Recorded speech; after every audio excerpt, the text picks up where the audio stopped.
besta do mar. Ela tem 7 cabeças e na última cabeça tem 10 chifres. Então são 7 cabeças e 10 chifres. E nesse ponto você vai ver que diademas estão nos chifres. Então veja que você vai ver até que o foco, né, de João, ele faz essa diferenciação para destacar um ponto e outro. Porque no Apocalipse 12 que ele está falando do dragão, ele descreve primeiro as cabeças e depois os chifres. E no Apocalipse 13 ele descreve primeiro os chifres e depois as cabeças. Você vai ver ali que a ênfase, o foco muda, porque Deus está mostrando ali uma transição. O poder, né, sai das cabeças e vai para os chifres. Isso porque você vai ver que quando os 10 chifres estiver formado, a 7ª cabeça estiver formada com seus 10 chifres, esses 10 chifres vão governar o mundo por um período curto de tempo e depois vai ter uma intriga ali. Nós já entendemos isso, né, bem, está escrito em Daniel e a gente complementa com os profetas e o próprio livro de Apocalipse, que 3 desses chifres não vai querer submeter o chifre pequeno, ao falso profeta, ao anticristo.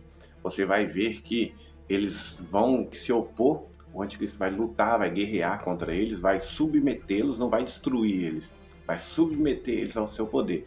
E aí os 10 reis, como a gente sabe que ele não vai destruir? Porque são 10 reis que entregam poder para ele, não são 7.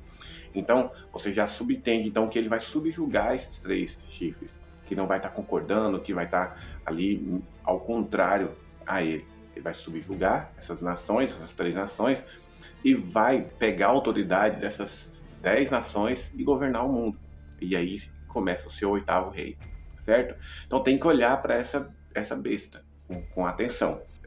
Tem um ponto interessante que você vai ver que essa besta, ela não fala só do anticristo, ela fala do anticristo e do seu governo. Você vai ver que tem hora que está falando como besta o próprio anticristo, então ela está falando as nações como besta. E essa besta totalitária, você vai ver que ela não é vermelha, porque ela na verdade, ela tem as características daqueles animais de Daniel, né? Ela parece um leopardo, tem boca de leão e pés de urso. E justamente para linkar com as nações, né? Que representa as nações. E você vai ver que ali está a operação do erro, né? Ou o mistério da iniquidade, como Paulo falou, operação do erro, ou espírito do anticristo, ou espírito do erro. E Paulo fala sobre essa operação do erro, que já ocorre desde o início da criação, e ela vai chegar no seu ápice no governo do anticristo. 2 Tessalonicenses, capítulo 2, versículo 9 ao 12. Veja bem o que fala. 2 Tessalonicenses, capítulo 2, versículo 9 a 12. Presta atenção. Ora, o aparecimento do iníquo, quem? O anticristo, é segundo a eficácia de Satanás, com todo o poder e sinais e prodígios da mentira, e com todo engano de injustiça aos que perecem. Então aqui está falando, você viu que ele mostra a besta do mar e a besta da terra. Essa questão de falso profeta, de mentir, de enganar, Deus mostra através da besta da terra.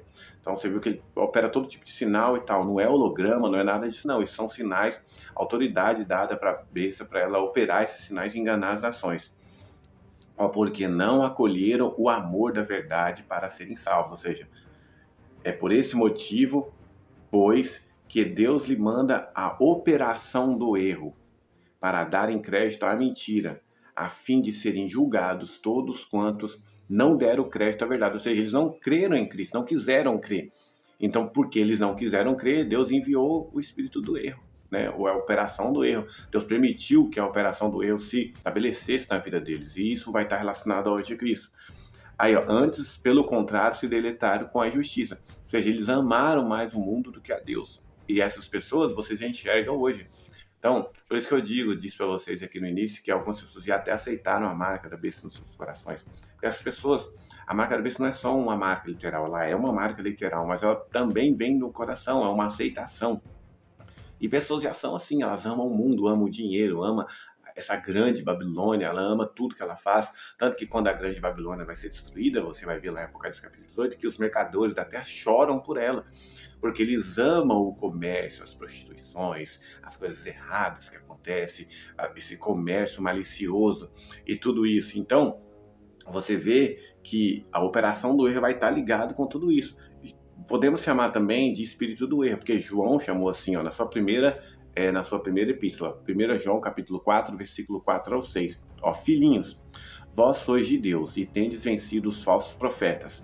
Então já existia falso profeta lá na época de João e existia antes, lá do Antigo Testamento. Você via falsos profetas, Deus inclusive condenando falsos profetas, por exemplo, em Isaías e em outros textos.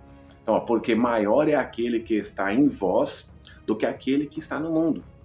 Eles procedem do mundo, por esta razão falam da parte do mundo, e o mundo os ouve.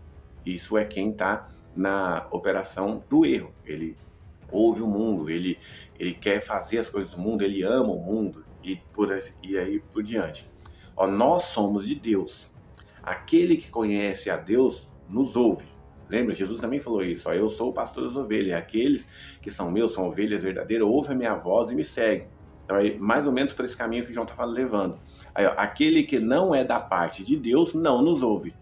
Nisto conhecemos o Espírito da Verdade. Olha a distinção que ele faz. O Espírito da Verdade, que é o mistério do Evangelho. Entendeu? O Espírito da Verdade, mistério do Evangelho.